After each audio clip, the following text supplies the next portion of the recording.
Ladies and gentlemen, we have a very, very influential leader among us today for an industry keynote. She's at the forefront of one of the world's leading FMCG companies, and she heads the operations in India. Please put your hands together to welcome Mrs. Christina Ruggiero, CEO, Hindustan Coca-Cola Beverages.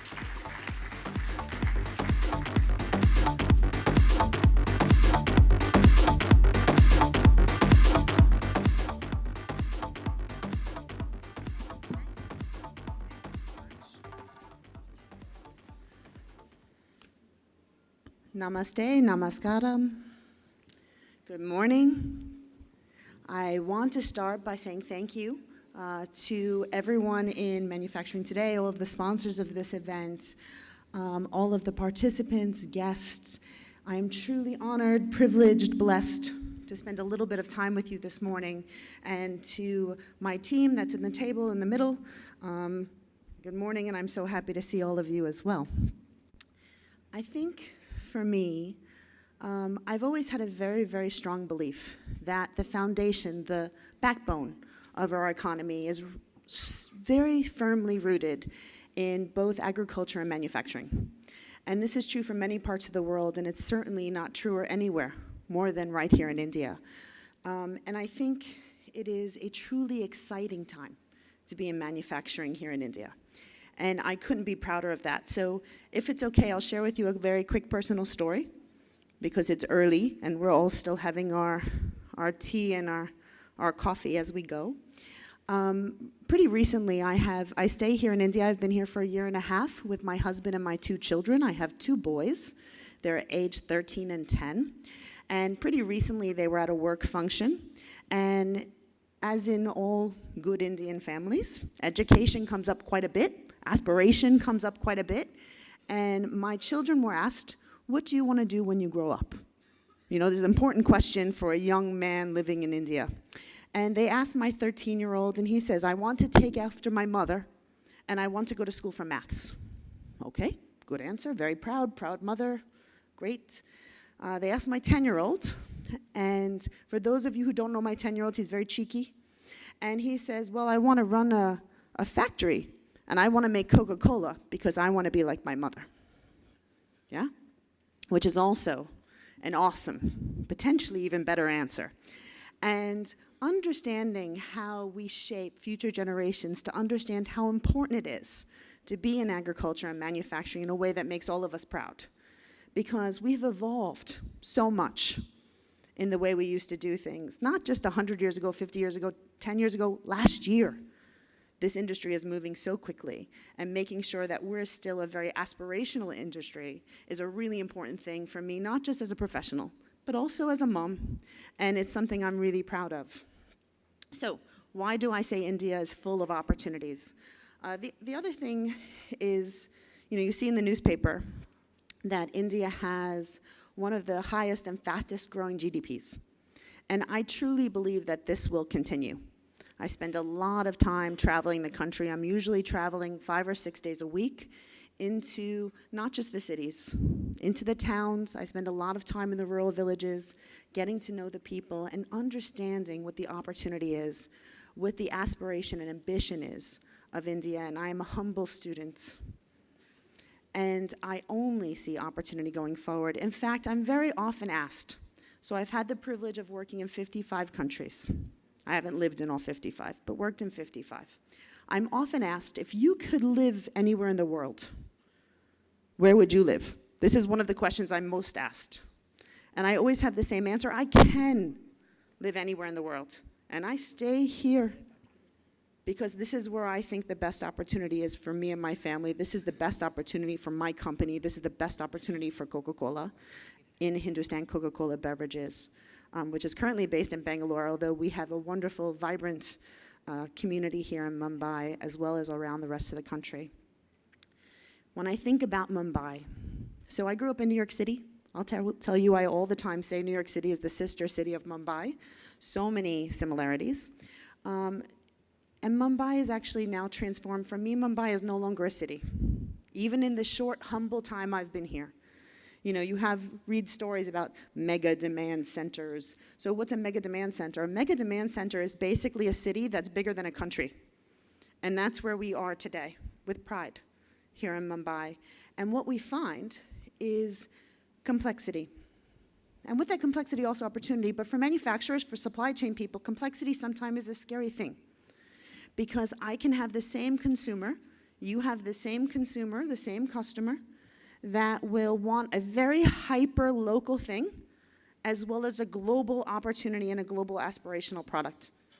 The same day on the same shopping trip, right? So someone wants to have a luxury experience with a global premier brand, and they also want someone who can essentially help them go get their grandma's chutney, because they want to have a connection to their heritage, they want to have a connection to their family roots, but also they're on their Android or on their iPhone every single minute looking at videos from 10 other countries to understand what it's like to live there. And that's only going to continue. The desire for us to be true to our roots, as well as the idea that actually we're raising global citizens. So again, I asked my children, where are you going to go to university? And they're like, I'm not sure which country. I never had this. Growing up, you know, we talked about you maybe had a couple of big global universities that we all aspired for, or a couple of big schools that were very good in supply chain or whatever your focus area was. But to actually say I'm a citizen of the world, and when we talk to the very younger generation, this is the way they think. So they want proud heritage, they want nationalism, but at the same time, they want accessibility. So what does that mean for us? That means that complexity is not going away. Customization is not going away. We'll continue to have a giant pull for having to provide solutions and services that are extremely local and relevant within not just big cities, but within the villages and communities where most of our population lives. We also want to provide opportunities for them to have access to global products, to global content, to global experiences on a very regular basis as well, which we know is a challenge. As a manufacturer, I would like nothing more than to produce one thing very quickly all day. But that's not the reality of life. Even outside of manufacturing, we find most of the complexity is actually within the supply chain itself. So outside the factory, how do we actually deal with things like logistics as we go across this great, very complicated, very varied country is one of the next big things. How do we deal with complexity everywhere? The reality is that we know that it's not going to change, and managing change is one of the most important things all of us do as leaders. Has been in the past, but I think even more relevant now. So what I wanted to do is give you a quick thought around some of the things I think we can all do, some of the things that I think about each and every day on how to be more proactive and prepared for our changing environment. As a manufacturing and supply chain professional, I cannot start any conversation without talking about the importance of quality and safety. And I encourage all of you to never take this for granted. I remember when I was a young lady, I was learning how to drive a forklift truck, and they made me watch this most terrifying video of what can happen if you're not paying attention driving a forklift truck. Has anybody driven a forklift truck in here? Yeah, so for those of us who didn't only do management trainee, also had to do some operations, actually, it's a fantastic thing, but I don't encourage you to try now. You need training to do this, so please don't go back to your facilities and say, okay, today's my day. I'm a senior leader and I'm ready to drive the forklift truck. Bad things can happen. Safety is a very important thing. And reinforcing safety and quality, because our entire relationship, our entire reputation is really built on our ability to create safe experiences for our consumers, customers, and most importantly, employees. And for me, that's the most important thing and can never be deprioritized or forgot to be spoken about. Moving on. Technology and automation, and I know that that's been one of the things that's been talked about in this conference as well as in manufacturing and supply chain all over the world.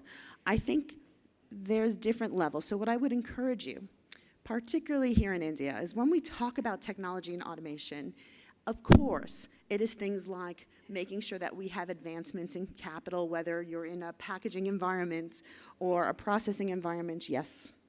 but also within the total supply chain. So automation and technology related to planning, related to how we think about palletization, related to how we think about infrastructure, but even how we think about things like automated housekeeping and having machines and tools that help people do gardening as well as maintenance of equipment. And those things we often forget about, and those things are really important. When we talk about automation and technology in HCCB, the important thing that I want to share with you is we think about it first from a quality and safety standpoint. So for me, this is not about saving money to start with. This is about how do I make sure that every single one of my employees and my associates, as well as people coming into the factory, can be able to do all of the jobs. This is also about diversity and inclusion, right? So when I went around to some of the jobs in the factory, originally I was told, well, we'd like to hire a woman, but we can't give a woman this job because something's too heavy for her to lift.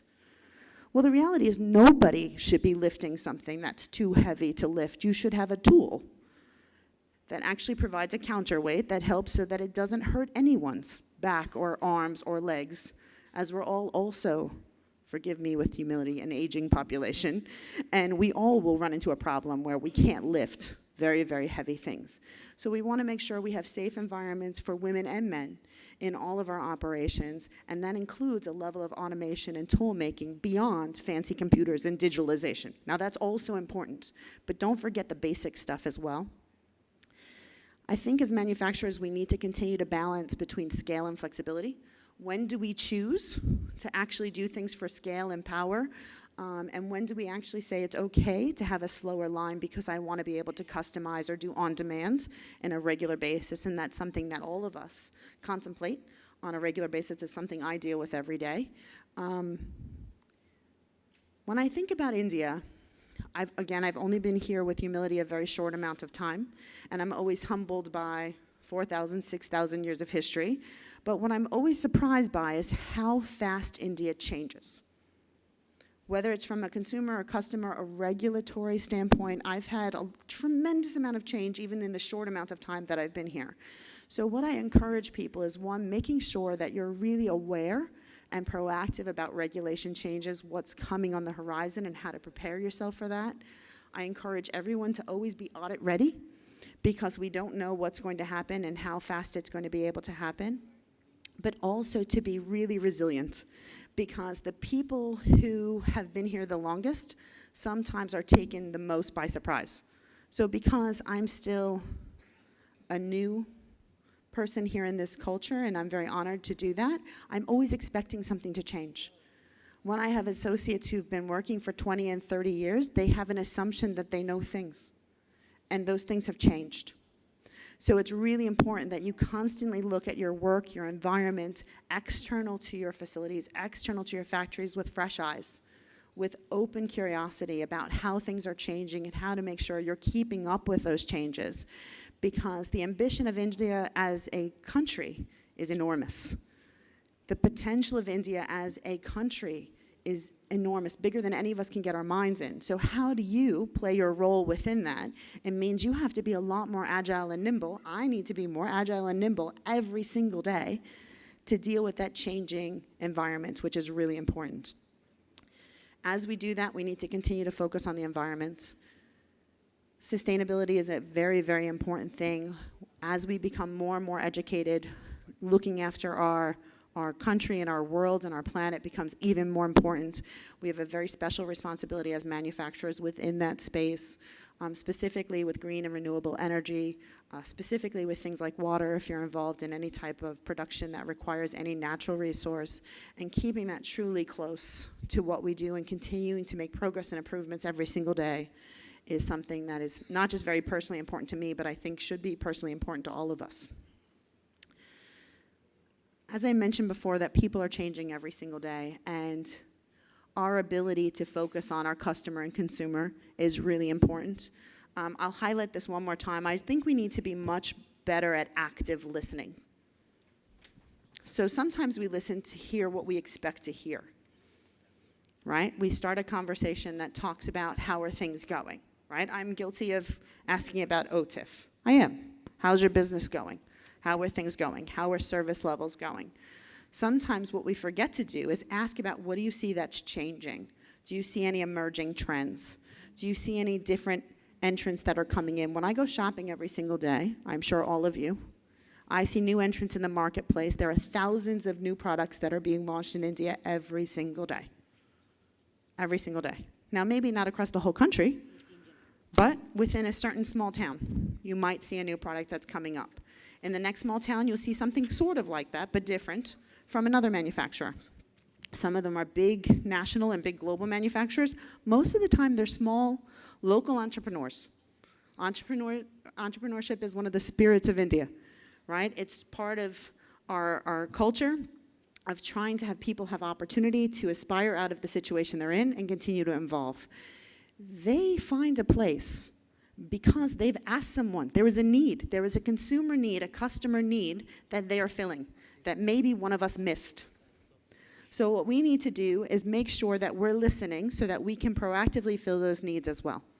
So talking to your consumers and customers, I cannot overrate. And the last thing I want to leave you with is less to do about the outside world and more to do with us as leaders. I think that one of my most important jobs is actually to look after my people. And I encourage all of you to think about this the same way. And developing what I call a winning culture is one of the most important things that contribute to the success of Hindustan Coca-Cola beverages, as well as will continue to feed into the success going forward into the future. Winning culture is about a lot of different things. The two different parts I'll share with you right now is the first one is about continuous improvement. So in manufacturing, we've been talking about continuous improvement for decades. Yes, it includes things like Kaizens and Six Sigmas and all of those types of things. It also has some basic stuff, like if something is really irritating and is driving you crazy and it's bothering you to do a process and everyone complains about something, you can just fix it. If things take too long, you don't have to do 1,000 root cause analysis diagrams to be able to do that. Sometimes we over-engineer lots of things, right? So there's a time to do a full study on things. There are other times when you can just change a policy and empower yourself to just change a policy or just simplify a process. Often the operators who are working on that process are best placed to simplify it. So what we did was we stopped pulling in all of the very sophisticated, without any offense, engineers and saying, please help us do this. We went to the operators and said, can you come up with an idea to make this easier? And usually they came up with a very simple, cost-effective, easy to implement, made with local tools answer that we were able to implement in a couple of hours, while we would have still been on the whiteboard. So how do we think about the right balance between that is really important. And then the most important thing is the associate experience. The associate experience for me basically is, how do people feel when they wake up in the morning? Do they want to come to work? When they're at work, do they feel like they add value? Do they feel like they are valued? And do they know how to win? And then when they go home at night and they're talking to their families and their friends and they go to bed at night, do they feel like they did the right thing in their heart, in their soul? Are they proud to look in the mirror and say, I'm proud of the work that I've done for my job, for my community? And if those things work, actually you've made magic. You've made something far more important than the product that we make, because that spirit actually cascades across the entire community, across not just the products, but actually the reputation of the company where you work. So associate experience can be lots of little things. It could be remembering to celebrate birthdays and anniversaries. It could be a nicer uniform. It could be simplifying the processes that you work in. It could be painting the office brighter colors. It could be doing a family day or a sport day. Lots and lots of different things. The important thing is it's different for everybody. And being able to listen to people and understand the thing that's going to make them the most motivated and inspired is the most important thing. However, we have a big responsibility as leaders. And for me, that's about making sure we very clearly define winning. Not with 1,000 different pledges, not with tons and tons of goals. What very simple things does every single employee in the organization, every single employee, have to do in order to win in the morning, and how do they connect with every other person's goals? So, This is a work in progress for us. It's something that we talk about in HCCB at least every week, if sometimes not every single day. We have people who volunteer ideas. We have people who implement ideas at every single level of the organization. We are getting better all the time. I'll tell you, it's not perfect. It's not where I want it to be yet, but it really makes a gigantic difference. It makes a gigantic difference not just to our associates.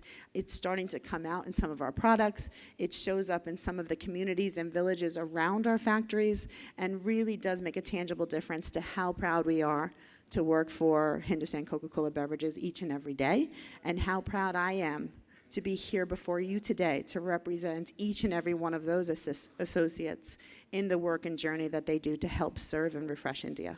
Thank you very much. Thank you, Ms. Ruggiero. I'll request you to stay back on stage with us. We'd now like to invite on stage, ladies and gentlemen, let's clap and welcome Mr. Mukund Vasudevan, MD Ecolab, to please join us. Can we clap and welcome him?